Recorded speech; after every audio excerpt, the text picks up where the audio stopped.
42% పిల్లలు 25 సంవత్సరాలు ఉన్నోళ్ళు 42% యూత్ ఏమీ లేకుండా రోడ్ల మీద ఉన్నారు. అందుకే వారు ఉద్యోగ కల్పన చేయాల్సిన అవసరం ఉంది. ఇంకో ముఖ్యమైనది ఏంటంటే ఇప్పుడు స్కిల్ డెవలప్మెంట్ అంటున్నారు. యువతకు యూనివర్సిటీ లోపల skill development earn and learn, learning and earning goes together.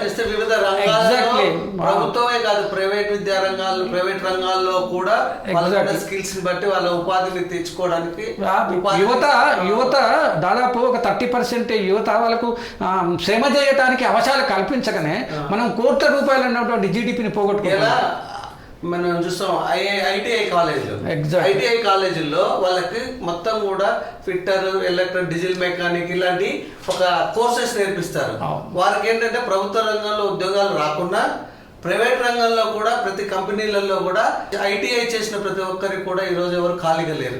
వాళ్ళందరూ కూడా దాన్ని ఒకప్పుడు బిఏ డిగ్రీ పెద్ద చదువుగాను గౌరవప్రదంగాను, ఐటీఐ చూస్తే ఒక చిన్నది పాలిటెక్నిక్ గా ఉండదు. రివర్స్ ఇప్పుడు ఒక 50 ఐటీఐలను మనము అంటే ముఖ్యమంత్రి గారు ఒక 50 ఐటీఐలను తీసుకొని అందులో artificial intelligence, cloud కండింగ్, automation, robotics, virtual, so దాదాపు 5-6 రకాలైనటువంటి చేస్తాం. దాన్ని స్వాగతించాలి.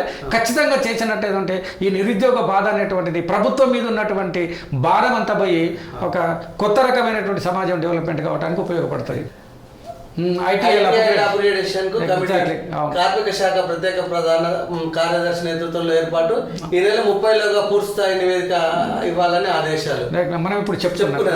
ఎగ్జాక్ట్లీ అదే చెప్పుకున్నాం.